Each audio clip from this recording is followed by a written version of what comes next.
So today we're going to take a look at what's going to happen if the Achaemenid Empire reunites in the modern day. Now this is a highly fictional scenario, and the Achaemenid Empire reuniting in the modern day is near to impossible. It can't possibly happen, but just for the sake of this video, we're going to assume that the Achaemenid Empire reunites in the modern day. Now the Achaemenid Empire was one of the strongest empires in the entire history of mankind. They were also responsible for many good inventions. Their postal system was one of the best in the world, one of the fastest, and the first king of the Achaemenid Empire, whose name was Cyrus, is arguably one of the best kings that mankind has ever seen because how kind he was to the other people. But yeah, let's see what happens if the Achaemenids reunite in the modern day. Let's see who they declare war on, how they expand, and all those other stuff. Now before we get into this video, I want to talk about my new YouTube channel where from now on I'll be uploading more Age of History 2 as well as territorial.io videos. You guys can also join the Discord via the link in the description. But now let's get right into the video. Now as we can see here, it stretches all the way from Pakistan in the east to Greece and Libya in the west. The leader of this country is going to be Iran for obvious reasons, and there is going to be a lot of instability in this country because of obvious reasons. The Iranians themselves cannot control their country. There are a lot of ongoing riots in the country, and just to give the Achaemenids an upper hand here, the leader of this country is going to be very capable so that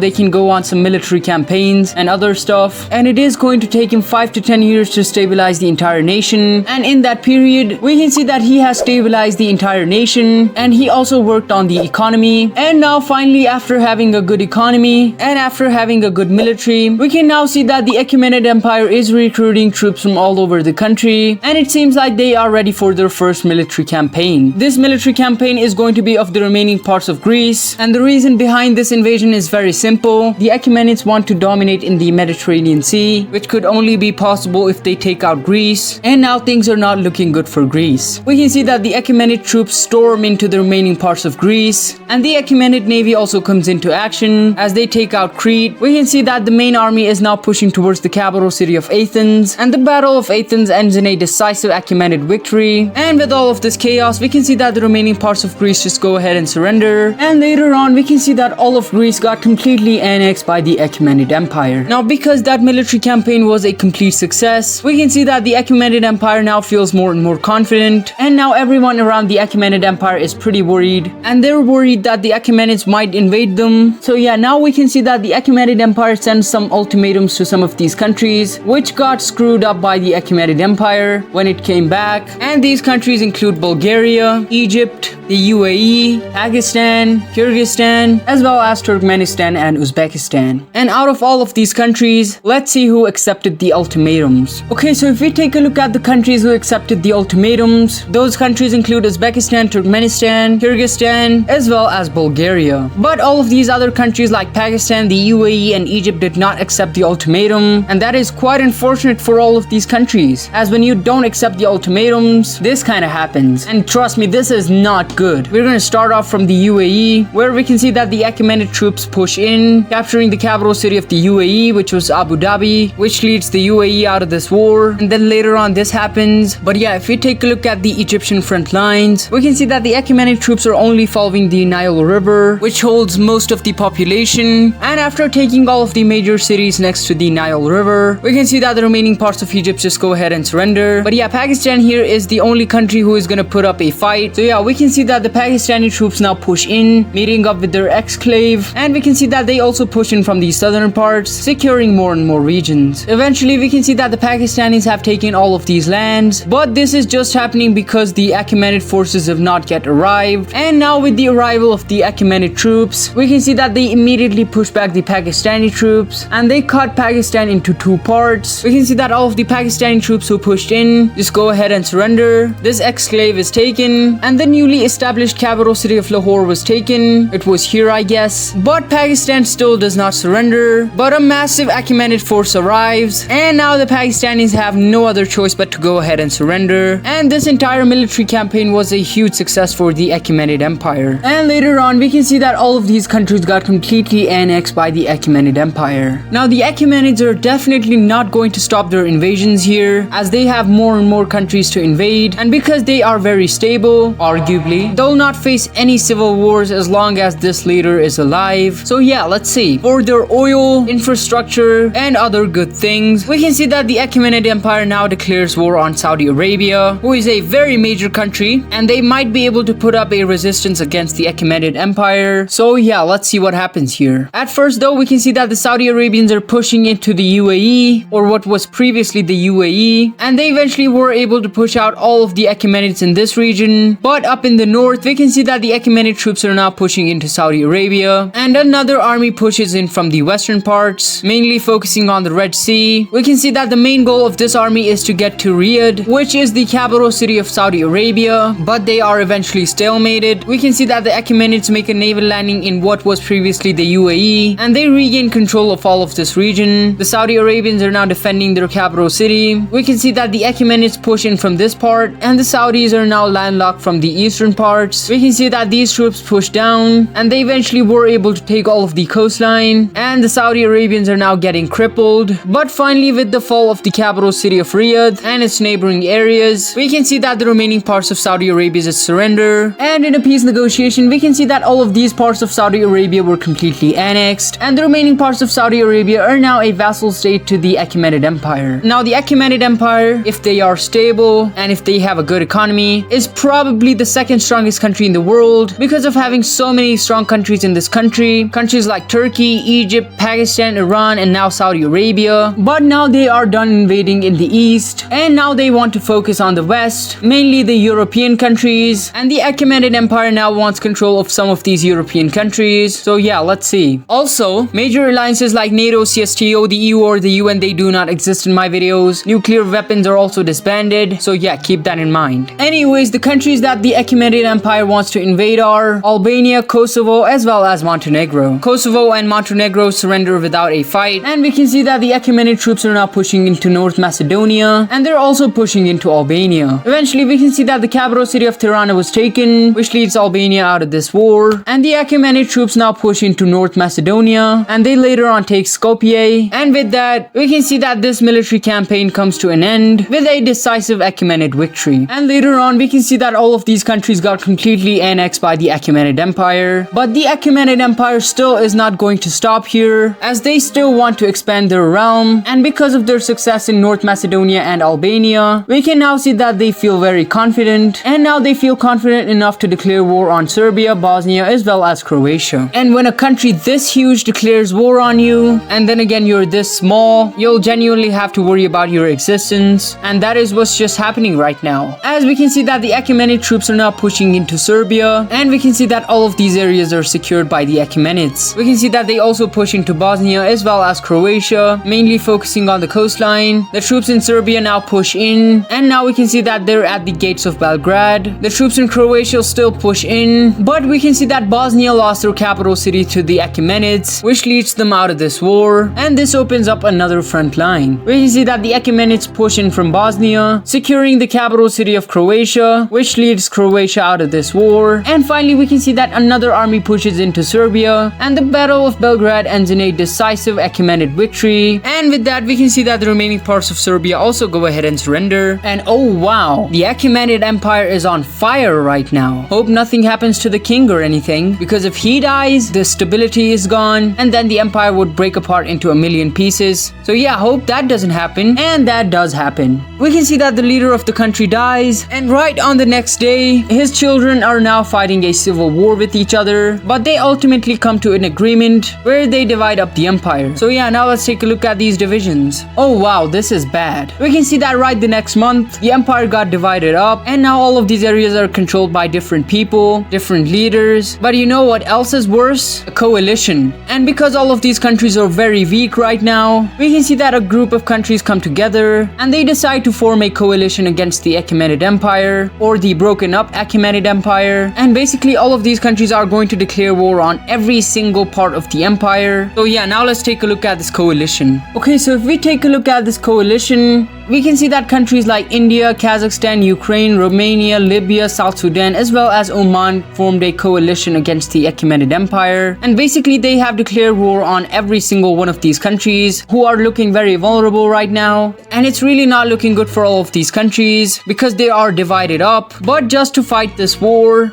we can see that all of them come together for once and they kind of do this, but they still lack the leadership that their previous leader had. So yeah, this is the situation. But yeah, for this video, this is enough. And if this video gets enough support, I'll definitely do a part 2 where the Achaemenid Empire will have to face all of these countries. So yeah, this is going to be it for today's video. If you enjoyed this video, make sure to subscribe, leave a comment, and tell me what you guys want to see in the future. And thank you for watching.